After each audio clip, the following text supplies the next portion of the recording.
Boa noite, seja bem-vindo ao programa O Parlamento. Como já é habitual, de 15 em 15 dias, às quartas-feiras, cá estamos para mantê-lo informado sobre a vida, a dinâmica e o dia-a-dia da Assembleia Nacional. Este programa é uma produção do Gabinete de Comunicação e Imagem da Assembleia Nacional, transmitido aqui na Televisão Pública de Angola. O Presidente da Assembleia Nacional realizou de 26 a 29 do mês de abril uma visita oficial de trabalho à República da Itália com o objetivo de reforçar os laços de amizade e cooperação parlamentar entre os dois países. Durante a sua estadia em Roma, Fernanda Piedade Dias dos Santos foi recebida em audiências separadas pela Presidente da Câmara dos Deputados, Laura Boldrini, e pelo Presidente do Senado da República Italiana, Pietro Grasso.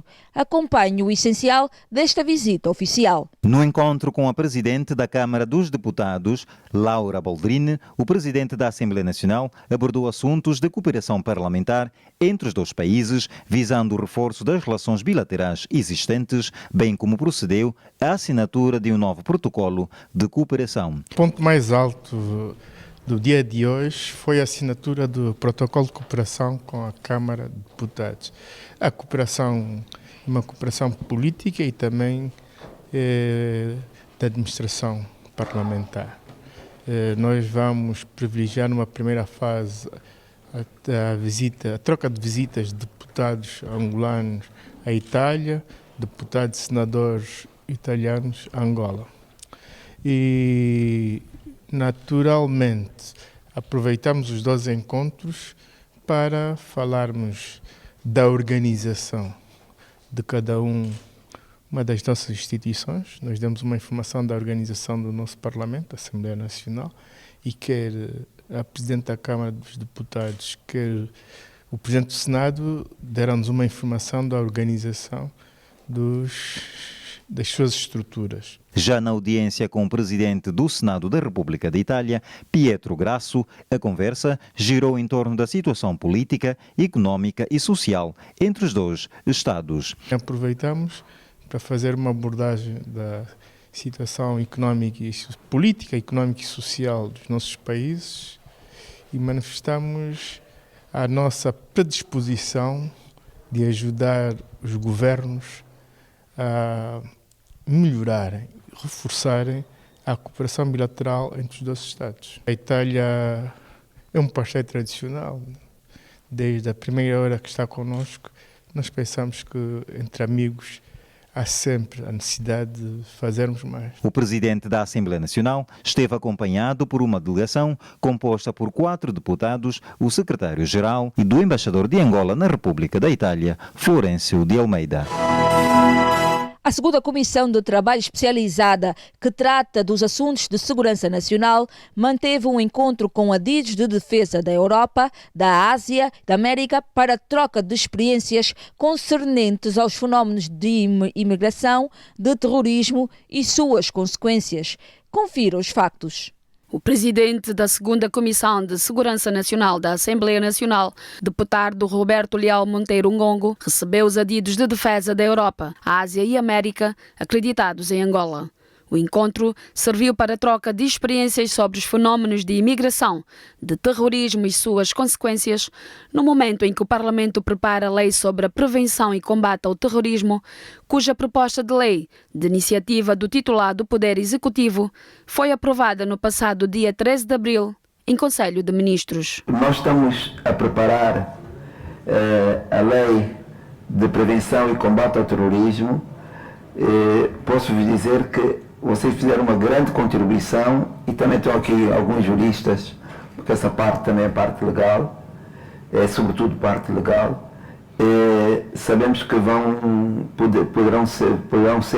ser aproveitadas para melhorar toda esta lei que já entrou na Assembleia Nacional e que de facto nós vamos dar continuidade para a sua aprovação na generalidade e na especialidade. Quero-vos agradecer de fundo porque grande contribuição foi dada.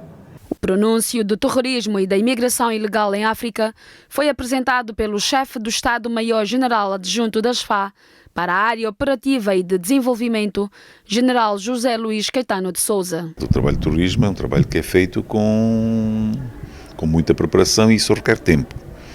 Mas Angola tem uma commodity que é extremamente importante, da qual negocia com os Estados Unidos da América. E os Estados Unidos da América são considerados como o principal inimigo de todas as grandes células, de todos os grandes movimentos terroristas que existem. Portanto, só o facto de haver esta ligação poderá ser, logo a partida, suscetível de poder ser um alvo. O terrorismo aparece se a força principal que faz mover a ação do terrorismo não estiver devidamente bem tratada. E a força principal do terrorismo, na maior parte dos casos, se não em quase todos os casos, é a juventude. E é preciso acautelar, é preciso que os 3 elementos básicos para um pronúncio de terrorismo, que é subdesenvolvimento, pobreza e a interação da juventude, de formas a que ela possa estar ocupada e não esteja à mercê de quem nos vem trazer propostas aliciantes que deverão redundar em terrorismo, em ações de terrorismo. No final do encontro, a segunda secretária da Comissão de Segurança Nacional, deputada Palmira Pascoal, resumiu o encontro nos seguintes termos. A imigração é um fenómeno preocupante. E nós, angolanos, não podemos deixar de nos preocupar com relação a isso. Cada dia que passa vamos vendo, não é, o nosso país a ser praticamente invadido, não é, por pessoas oriundas de vários países, mas que entram para aqui sem qualquer critério, entram para aqui, não contribuem para o desenvolvimento do país, muito pelo contrário. Daí a nossa grande preocupação no sentido de trabalharmos.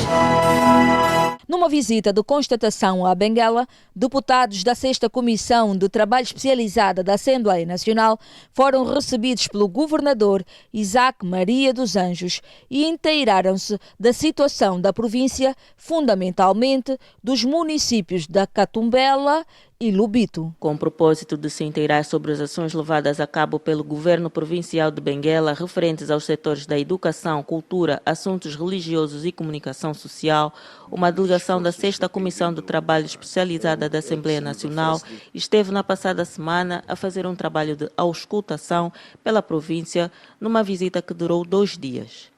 A delegação foi recebida pelo governador de Benguela, Isaac Maria dos Anjos, que fez uma panorâmica sobre o desenvolvimento da província.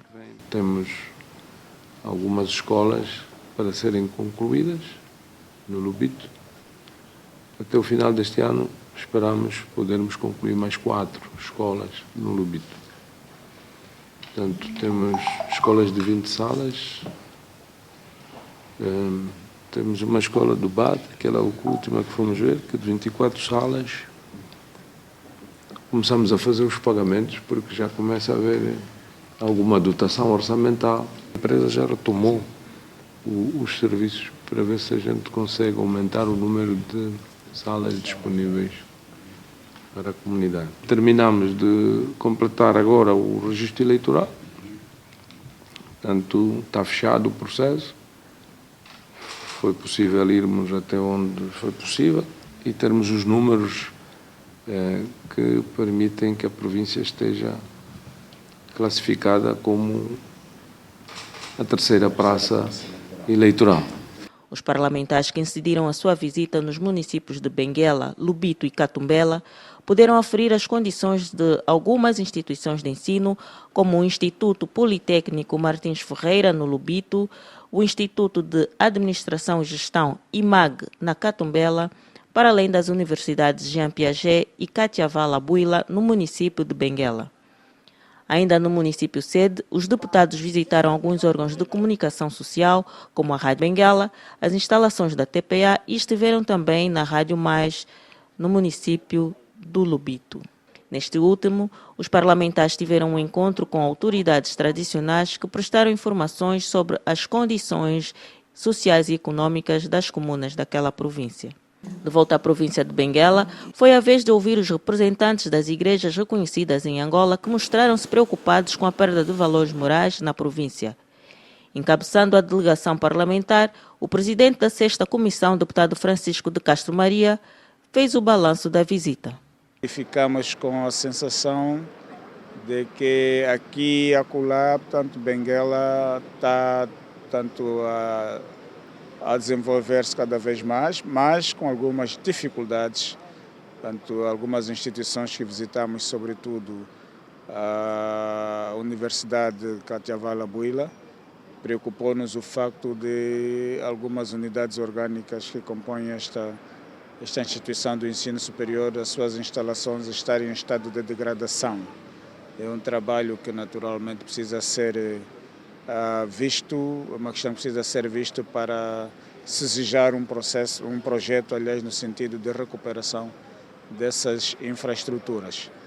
De resto, os encontros que mantivemos, colhemos informações importantes que nos vão ajudar, portanto, a fazer o nosso trabalho como deputados e podermos interagir com as instituições não só do governo provincial de Benguela, mas também do governo central. No encontro que mantivemos com o senhor governador provincial, com os senhores administradores municipais da Catumbela e do Lubito e de Benguela, e também no encontro que mantivemos com as entidades religiosas.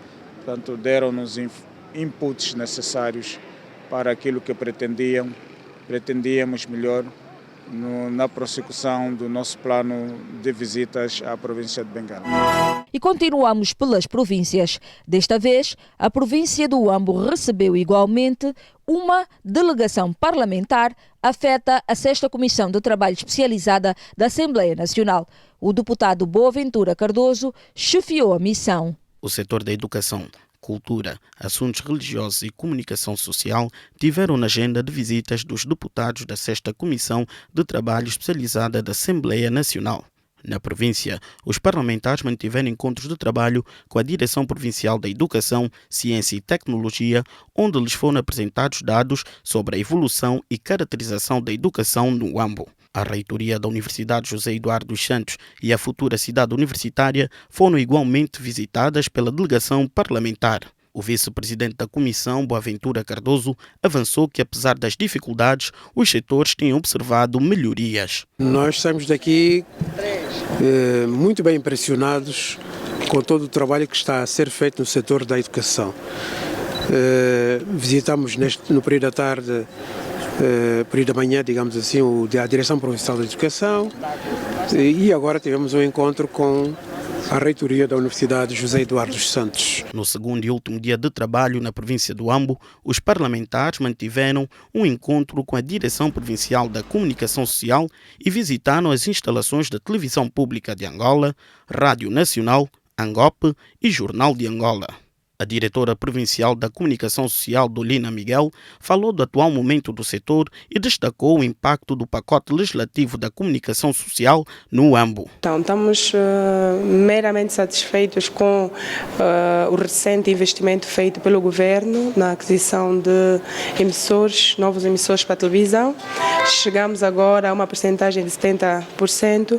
No entanto, para a rádio temos grandes debilidades porque o nosso emissor principal foi abaixo. Foi de facto abordado também a situação do pacote legislativo recentemente aprovado para a comunicação social, um documento que deveremos apresentar a toda a sociedade para que o conheçam e nós mesmos podemos dominá-lo para exercermos com melhor profissionalismo as nossas funções. O vice-presidente da Comissão, Boaventura Cardoso, avançou que cumpriu-se com sucesso o programa de visitas. O balanço é positivo, francamente positivo. Tivemos a oportunidade de visitar os órgãos da educação, da cultura, da comunicação social e também tivemos um encontro com as entidades eclesiásticas. O Huambo tem muita gente a estudar, muitos alunos. Isso salta à vista de qualquer visitante, o que nos faz pensar que a cidade do Huambo é de facto uma cidade universitária. A visita de 2 dias à província do Ambo enquadra-se no plano anual de atividades da 6ª Comissão de Trabalho Especializada da Assembleia Nacional. Assinala-se hoje o Dia Mundial da Liberdade de Imprensa, instituído em 1993 pela Unesco e aprovado pela Assembleia Geral da ONU. A efeméride visa promover, por um lado, os princípios fundamentais da liberdade de imprensa e, por outro, impedir as violações desse direito. Já a seguir, vai poder saber que papel joga a Assembleia Nacional na garantia e promoção do direito à liberdade de imprensa. O 3 de maio foi criado com o objetivo de promover os princípios fundamentais da liberdade de imprensa. Este ano, a data assinala-se sob o lema Mentes Críticas para Tempos Críticos. O papel da mídia no avanço a sociedades mais pacíficas, justas e inclusivas. Para a abordagem deste tema, é a nossa convidada, a deputada Luísa Damião, que integra a 6ª Comissão de Trabalho Especializada. Boa noite, seja bem-vinda ao programa O Parlamento. Boa noite, muito obrigada. Senhora deputada, que apreciação faz o Parlamento sobre o exercício e promoção da liberdade de imprensa no nosso país? Em primeiro lugar, eu gostaria de estender uma saudação fraternal a todos os jornalistas que celebram o Dia Mundial da Liberdade de Imprensa, numa altura em que temos grandes desafios e, concretamente, estou a referir-me ao processo eleitoral que já foi convocado para 23 de agosto. Sabemos que os jornalistas são atores sociais que desempenham um papel importante na elevação da consciência cívica e democrática dos cidadãos. Respondendo concretamente à sua questão, eu gostaria de dizer que a Constituição da República de Angola consagra a liberdade de imprensa, precisamente no seu artigo 40 e no artigo 44, mas nós achamos que a liberdade de imprensa é completada por outros vários elementos que concorrem para que nós tenhamos cada vez mais esta liberdade, como sejam a formação dos próprios jornalistas, a criação de condições técnicas e tecnológicas nos órgãos de comunicação social. Até o momento, o que dizem os indicadores estatísticos sobre a evolução do direito à liberdade de imprensa no mundo e particularmente no nosso país?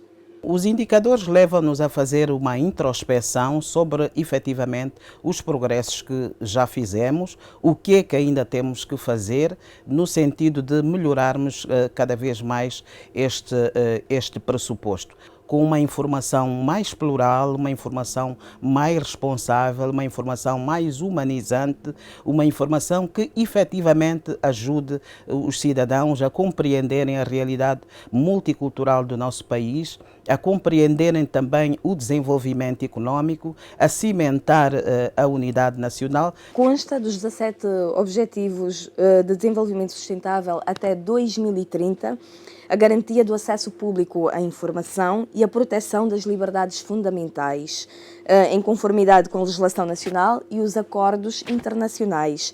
De que forma os deputados da Assembleia Nacional têm estado a cumprir essa meta?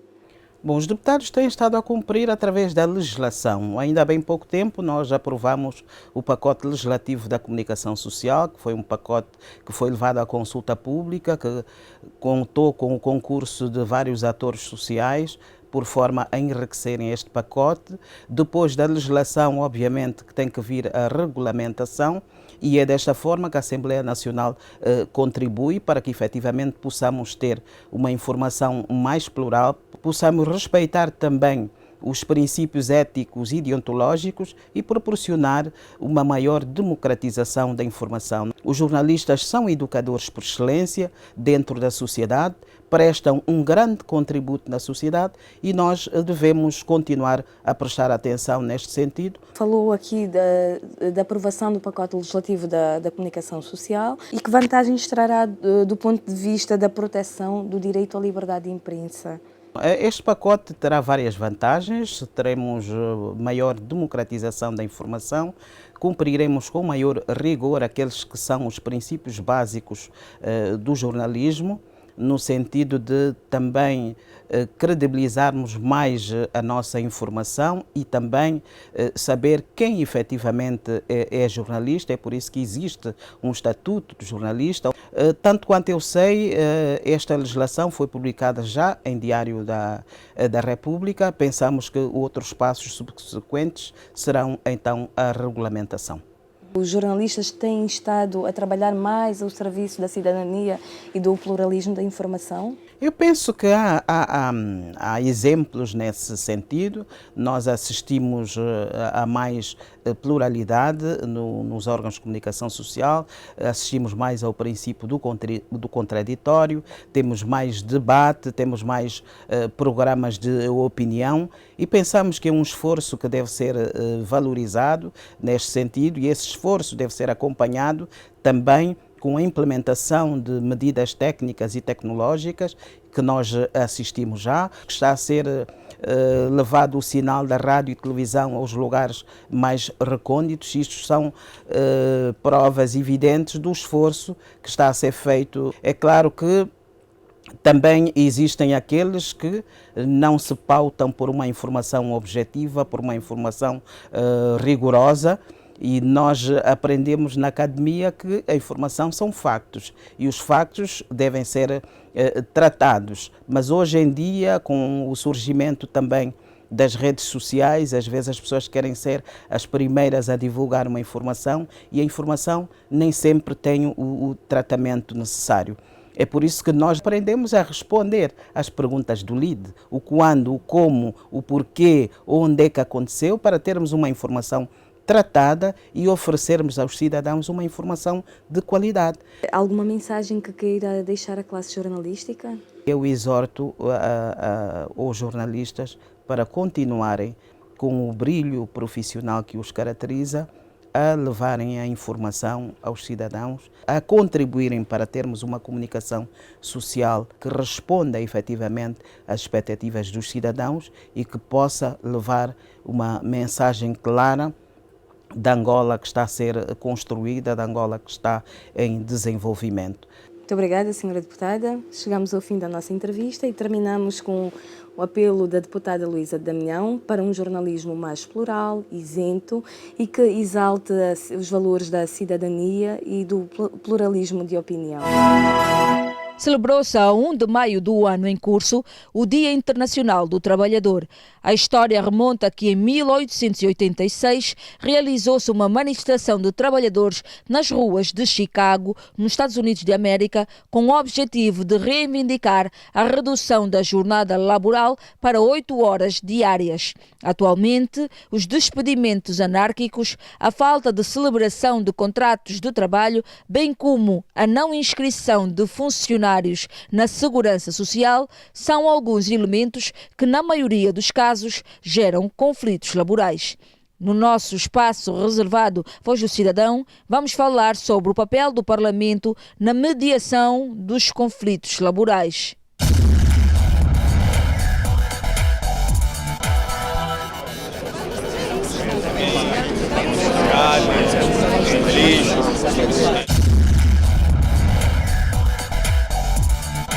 A nossa rubrica de hoje vai falar sobre o papel do Parlamento na solução dos conflitos laborais, que tem merecido a atenção especial das instituições mediadoras. A nossa equipa de reportagem foi à rua para saber como tem sido solucionada esta questão. Eu trabalho com muito chefe, então ele achava que eu sou obrigado a fazer aquilo que ele quer. Não posso ajudar os outros colegas dele. Quer dizer, ele queria me oprimir, fazer coisas dele pessoais. A partir do momento que eu passei a ser funcionário, na verdade nunca passei situação do gênero. Eu me vi privado, quase que privado da minha inserção, aceitação no organismo em que eu trabalho, e que na verdade o processo precisava de ter um andamento, não é o que estava a ser dado. Esses conflitos, alguns são selecionados, alguns não.